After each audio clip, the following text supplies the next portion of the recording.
DoggieDiamondsTV.com.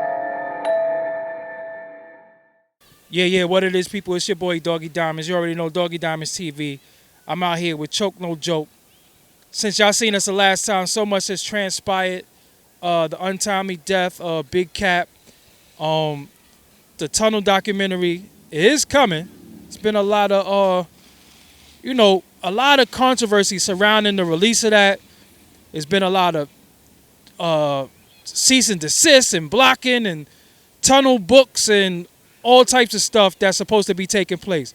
Choke, from your standpoint, when Kap passed, we seen Flex put up a rest in peace. Big Kap, he put up some pictures that they shared together. What was their relationship like? Well, for one, it ain't no cease and desist because ain't nobody could cease and desist nothing. But as far as Big Kap and Flex relationship, there was no relationship at the time of his death. Probably for over a year, some change, And I didn't know that until, me and Kap was at the coast to coast showcase for the South by Southwest in Austin, Texas. Not the last one, but the one before that. And me and Kap had fell out because I was upset with him because he wouldn't do the documentary, the Hip Hop Nucleus. He wouldn't do the interview for it when he had already agreed to it. So when I seen Kap out there, we was both on the stage together and, people trying to introduce us and, like we don't know each other, but clearly we know each other. And so, we just sitting there next to each other, not talking to each other, being tight. So after the showcase was over, we went over to the VIP section. We burning it down. We start talking, and then Kap was like, yo, my nigga, I'm sorry. Yo, I know I should have did it, but your nigga Flex told me don't do it. And, I was listening to him. I went to him and Jessica, and I said, yo, what's up with this documentary Choke doing? And Flex was like, nah, fuck that. We ain't fucking with it. Yo, don't fuck with it. I got you. I'm going to put you down with the lit digital DJs with me and Chuck and Red. So, for that reason, Kap didn't do it. And I couldn't understand why he didn't do it because we was cool. We had no beef, But, once again, that's Flex flexing his power to wave something over his head to get dudes to rock with him and not rock with other people. So Flex and Kap had fell out because Flex had got an award for the Global Spin Awards. It was like a Legend Award. And we all went, I went because I thought that Flex would acknowledge us at Street Funk TV in his speech. Just like, Kap thought he would get acknowledged for being, his Robin to his Batman. And at the Global Spin Awards, Flex bring Joey IE on stage to present him with the award. Why? No, I don't know. If he gonna do that, Kap should have got that before he did. But also brought Red Alert, Chuck Chill Out, Marley Marl. And granted, Red Alert, Chuck Chill Out, Marley Marl, those his OGs, so he's supposed to do that. But Flex gave his whole speech, and he don't even acknowledge Street Funk TV. And we responsible for all his visuals throughout the 90s. Before MTV, BT put a camera on him, it was us that did it first, even though he don't want to acknowledge that, along with a slew of artists that used to beg us for interviews, when we was in the tunnel to get on the show, or play their videos. You know what I'm saying? So, to make a long story short, we sitting there at the award show and Flex don't even acknowledge us. And he don't even acknowledge Kap. And Kap is sitting right there in the front row. And if y'all think I'm lying, y'all go to the Global Spin Awards. It aired on Revolt. Look at the footage. Look at Flex speech and see if he acknowledged Kap in his speech. How do you don't acknowledge Kap? So at the end of the awards, Flex go backstage. Kap storms backstage immediately, and he start blacking out on Flex. Yo, how the fuck you don't acknowledge me? You let this fucking boy, Joey give you the award. I was Batman. You was like Batman and Robin. How you don't fucking let me give you the award? How you don't even say my name in your speech? Here go Flex. Yo, my bad. Yo, I forgot. I wasn't thinking, my nigga. Oh, don't worry, yo. I got you. I'm going to put you down with the lit digital DJs with me, Chuck and Red. I got you, my nigga. I got you. Never put Kap down. Kap eventually moves to Atlanta because he feeling boxed out. He can't, he ain't doing the parties in New York like he should be. He not getting the love in New York like he should be. He felt more love in the South. He go down to the South, you know what I'm saying? And he passed. But before he passed, he kept his word and said, yo, Choke, I got you. I'm going to do the interview when we get back to New York. And when we left the South by Southwest, both got back to New York.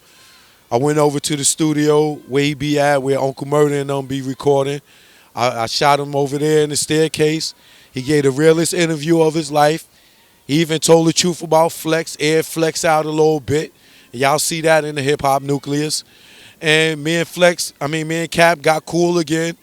And he apologized to me. And, we did a screening in Atlanta for the A3C last year. And we was planning to do a big screening out here in Austin this year for the South by Southwest 2016. And a month before we got to do the event, Kap passed. So Kap passed, rest in peace. Flex is at the funeral. Did you see Flex? Did you speak to Flex? What was his behavior like at the funeral? At the funeral, now, anybody that was at the funeral know I'm not lying when I say this. Flex was not going to even speak at Kap's funeral. They had a section in the funeral, in the service, where everybody had the opportunity to speak. Flex ain't even come up there to speak. He sat in the last row of the funeral home, right near the exit. He wouldn't even come up to the front. And, I spoke. Pecker spoke. Kevin Lau spoke. A few other brothers spoke, and I was really emotional at the funeral, and I wanted to say things that probably wasn't appropriate at the time, so I didn't, and I held my composure. But Flex, his demeanor at the funeral was fake. You could tell that, it was no love. If Kap was his brother, he would have been sitting up in the front. He way in the back, scared. And then at the end of the funeral service, they forced him to come up to the front to announce the repast. They said, Flex going to announce the repast. Flex used that opportunity to speak. The service was over already. It was even disrespectful for him to speak at that point, because at that point we all supposed to walk past, get our last looks, and walk out. Now, Flex used that opportunity to get up there and then want to clown and joke and talk about how he used to dead Kap on playing certain songs in the tunnel and tell him, yo, you can't play that. Lean off of that. And he'll go play it. You know what I'm saying? And people was laughing at the funeral, and I almost lost my cool because I was ready to black out at that point because I didn't find that funny. I didn't understand how Flex is sitting there joking about Dead and Kap on the hits that he found. He tell him he can't play them. He coming in there next week. He play him everything. Everybody think he played his. He take it up to high 97, drop a bomb on it, and niggas talking about he broke records. And then everybody looking at him like he the man, like he know what records was hot. And it was really Kap that knew what records he was hot. And he was dead in Kap on playing those records, telling me he couldn't play them. And then he dropped bombs on him, and now he's the crown holder, and Kap died broke, and this nigga's rich. Fuck out of here. He also went on the radio and said he don't even know you. You wasn't even at the tunnel. And he said you was stealing from Mello. Who's Mello? First of all, for anybody to think that I wasn't at the tunnel, for all the dudes that got the VHS in my house, the red one, the gray one, or the blue one, or those who got the tunnel's closed DVDs, y'all know Flex is full of shit and lying. All the security, Alpha, Big G, Born True, Tiki, China, Bamboo, Paul, Cypher Sounds, Johnny Walker Red, Bobby Trends, Frank Jugger. They all know I was in Tunnel. That's bullshit. As far as him talking about me stealing what Mello was doing, first of all, Mello brought me into street funk. I went to Mello and said, yo, put the ball in my court, let me run with it. I'm the one that took street funk from being in New York to DC, to Atlanta, to Toronto, to LA. I'm the one that put it on a bigger level. I'm the one that got the deal after Street Funk with LMC and got us on Fox and WB. I never got a dollar working for Street Funk. I did that for the love. When we went to LMC, we got checks. I made sure everybody got checks. Ask Mr. Excitement.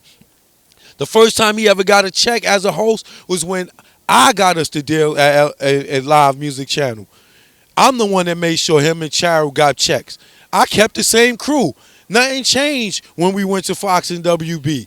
The whole crew was the same. They didn't want to fuck with Mello, but I still made sure niggas got checks. So he talking about I was stealing what Mello was doing.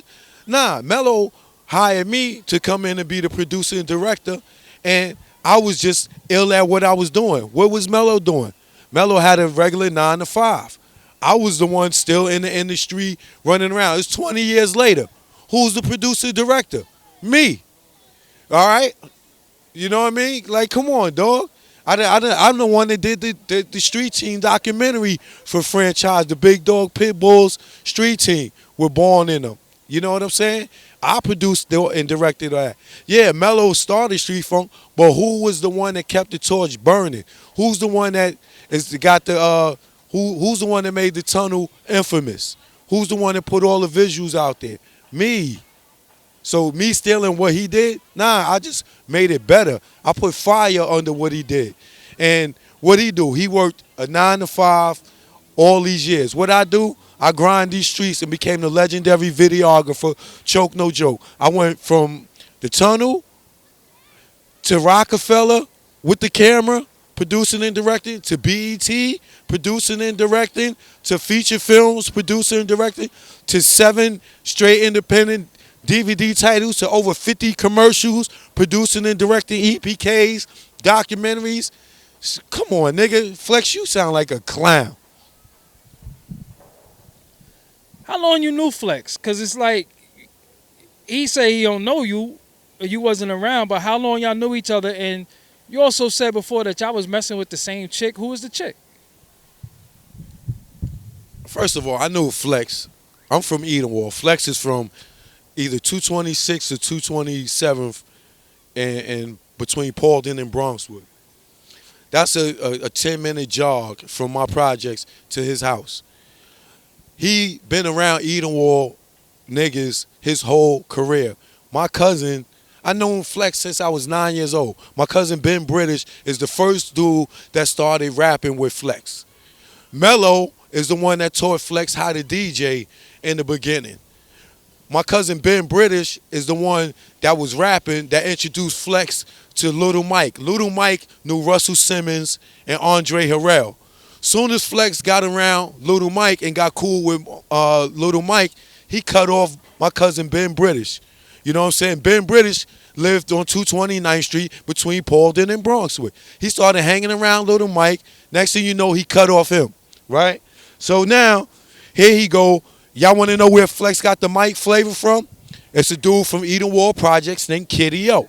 Kitty O used to rock the mic for Flex. Flex was the corny private house nigga. He did not know what flavor was. He still to this day don't know what flavor is. You know what I'm saying? Kitty O used to rock the mic for Flex. Right? While Flex DJ and was the crowd motivator. From then, one day Kap rolls up and be like, yo, who's this nigga on the mic? Yo, I'm better than this nigga. You know what I'm saying? Get on the mic, Brooklyn. See, Flex seeing Kap make the crowd go crazy with the Brooklyn shout out. He cut off Kitty O, put Kap on, and that's how him and Kap started rolling around together. You know what I'm saying? So, and if you want to talk about music, Flex, all Flex music that Flex done produced from the beginning was Michelob. Michelob was the producer that done all Flex albums, all them gold albums, whatever albums Flex did. Michelob did all the beats. Flex do not know how to fucking work an MPC. Flex do not know how to work a fucking SP 1200. He's full of shit. He is not a fucking producer. And I'm gonna call Michelob at the end of this interview, and I'm gonna put him on the phone and let you tell him let him tell the world himself. Flex is full of shit. And as far as the chick that we used to deal with, her name was Kim. She lived on Leland Avenue in the Bronx. I was fucking with this chick. She was a good chick. When I had the keys to her house, I was driving her car. This is how tight we was. And I was caked up at the time, so I wasn't using her for shit. So for y'all can X that out. You know what I'm saying? But anyway, you know what I'm saying? One day, me and Michelob, we at the studio. She called me up. She come meet me. Say, yo, Flex said I can't deal with you no more. I said, what you mean you can't deal with me no more? Flex said I can't deal with you no more. I said, oh yeah, bitch, all right. I took her house keys, I threw them all the way down the street that way. I took her car keys, I threw them all the way down the street that way. It was pitch black. And I said, yeah, you tell Flex come help you find your fucking keys. And he had a fucking girl at the time. And that's how much he was hating on me. You know what I'm saying? He was mad because he was the fat, dirty. He was that fat, dirty, grimy nigga that the girls didn't want to fuck with. And he was mad at me because I was getting bitches and I ain't have as much as he had. Next question. So Flex is writing a book, a tunnel book. Do you got anything to do with that? Nah, I don't have anything to do with books. I do films. I didn't even know Flex know how to spell. But he writing a book. Flex only writing the book to try to get under my skin. You seen he never talk about writing no tunnel book ever. So, yeah, and it just takes me back to the conversation that we had before when he told me, yeah, Choke, I'll steal your footage and do it without you.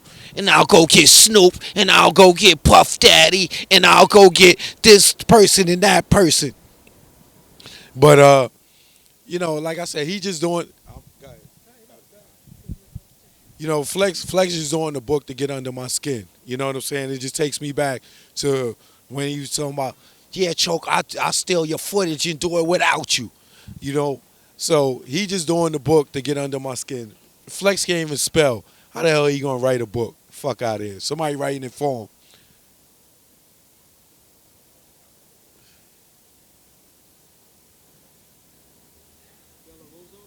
him. Yeah.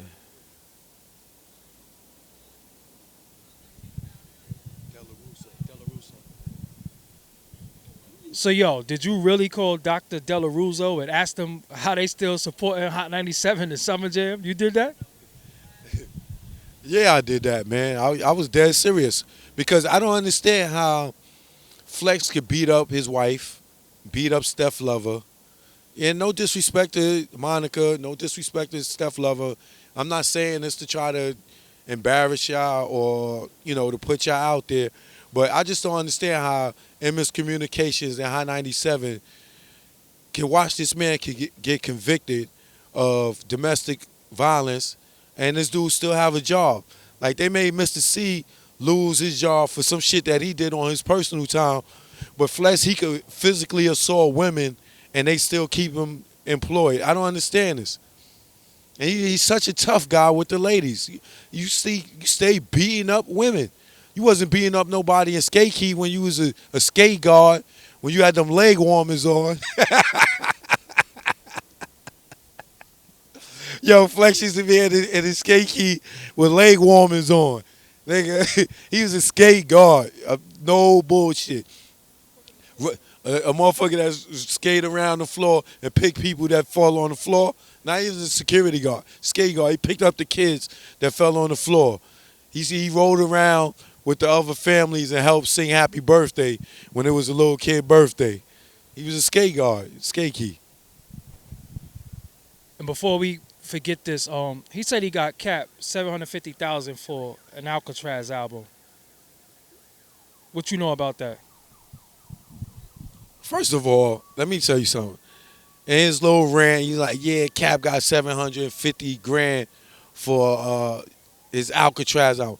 First of all, anybody that's in the music industry will tell you this. Y'all ask Dame Dash, y'all ask Irv Gotti, y'all ask DNY, y'all ask anybody. Nobody, no label. Ask Russell Simmons. No label is cutting a check to Big Kap for him to do no album. 750 grand may be his album budget to do an album, but he's only going to see about 40 grand of that in his pocket.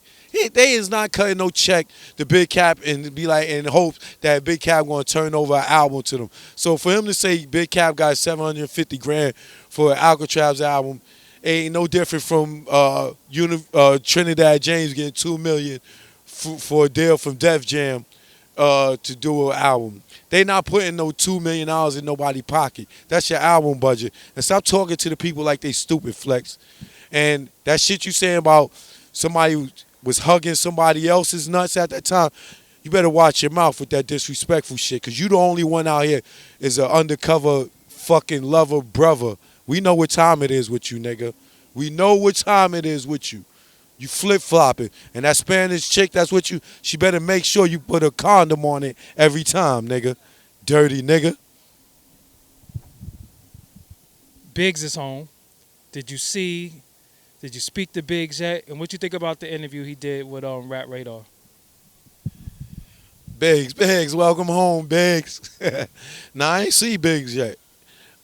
Nah, he home. Yeah, I didn't see him. I know a couple of people in Harlem that didn't see him. I was writing him letters, sending him a few dollars. He ain't call him. He ain't speak to him. He been home over a year. He said in the interview that, niggas is still cool, but there's a certain person he ain't speak to. Y'all ain't see. Well, we know that person can't, one of them people can't come to New York anyway, so you ain't going to see no pictures with him. But, his other little Harlem dudes, he done left them for dry, but I can understand that. I see he back around J Camp, so, if he with J Camp, he can't fuck with Harlem, even though he a Harlem nigga. But he can't fuck with certain Harlem niggas. Even that line he got, the 4th of November, that's what the dude Raul, that used to be Dame, man, that rocker with. Dame don't fuck with Raul. You know what I'm saying? So, I just said it. Fucking, yeah. Yeah. Yeah. Biggs, man. Reach out to your peoples. It's a lot of little funny shit going on with that, but I'm gonna lead that to Dame. Y'all go ask Dame about that. You also touched on Rachel Roy in our last interview, and you kind of was defending Dame a little bit with her with the child support situations. Even though you had a little issue and problem with Dame, you still was defending him as far as his children. And then Beyonce just does this whole epic movie shit, Lemonade, and she's talking about the Becky with the good hair and all that shit. What you thought about the Lemonade shit, and you think she talking about Rachel Roy? Well, as far as the I still feel the same way about Dame with his kids. I know he always good with his kids. I wish Rachel Roy would just throw that away, because I know how stressful that is, because I've been through the child support thing, and I finally came to amends with my baby mothers, and it took a long time. So, I wish him the best with that. But as far as the Lemonade, Beyonce, she went out there. She went hard, and people look at her and they be like, oh, it's a great marketing. They don't believe that she could have made a song getting at Jay, but they forget Jay made Lost Ones. He went at her. He said it was a diss song. He went at her, so it was good for the goose. It's good for the gander, and I'm sure that was real shit in Lemonade that she was saying, but they worked it out just like couples do, and they got past it. As far as Rachel Roy being the Becky, I don't know, but now that after I seen how Solange act in that elevator and know that Rachel Roy was there, and it's rumored or alleged that, Jay and Rachel Roy was talking, and that's why Solange ran down on Jay, then me thinking about Jay and to get back, seeing what he did with Nas, with Common, I don't doubt that he would hit Rachel Roy and get Dame back for what he did to him with Aaliyah. You know what I'm saying? So, I mean, I know everybody gonna get mad at me because of the fucking I said Aaliyah. Jay was with Aaliyah first, man. Dame said it in the interview. Now, y'all can't get mad at me no more. I told y'all that 10 years ago. You know what I'm saying? That Jay was with Aaliyah first. Y'all got mad at me, all of Aaliyah, the Aaliyah hive, I'll call them, like the beehive. But Dame said it himself. You know, Aaliyah pushed him in the friend zone. And even if you go back as far as Jay Brown, that's still rock with Jay now at Rock Nation. See who Jay took to Jay Brown's wedding, Aaliyah. This interview was brought to you by Doggie Diamonds No Filter Podcast. You can hear the podcast on iTunes. Just search for Doggie Diamonds No Filter or on SoundCloud.com/Doggie Diamonds No Filter. Thank you for all your continued support. Hey, thank you for watching. Don't leave without subscribing. Hit that subscribe button. Peace.